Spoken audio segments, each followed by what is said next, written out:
This is how to adjust the angle of the blade on the new ES400 with the adjustable head. First off, I'm just gonna take off the blade clamp so you can see the adjustment mechanism a little bit better.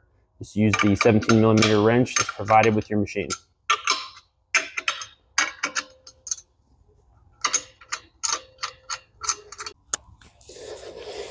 Now that the blade clamp is removed, you can see the mechanism we're using to adjust the angle on your head. There's 2 bolts on each side and then 2 nuts. You'll loosen those up and that will allow the head to adjust. You do not need to take them out.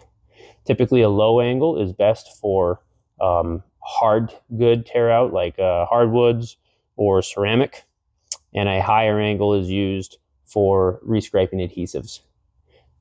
You'll notice that there's notches on the top of the settings here. Those notches, when lined up, are your ideal tear out angle for most jobs.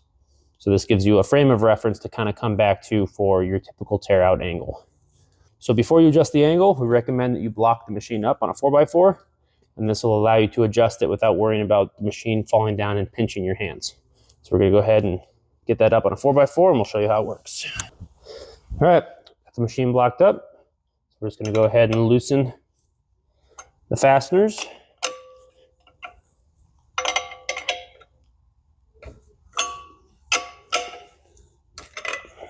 All right, now that they're loose, you'll give the full range of motion that this blade can adjust.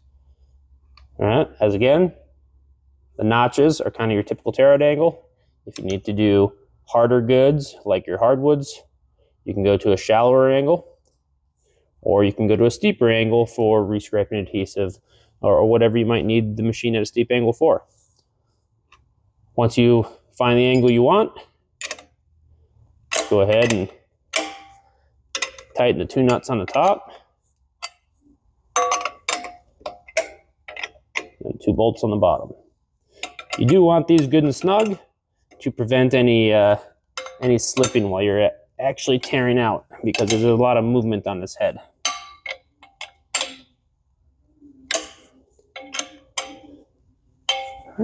Now that that's done, you can go ahead and put in your blade, install your blade clamp, and you're good to go.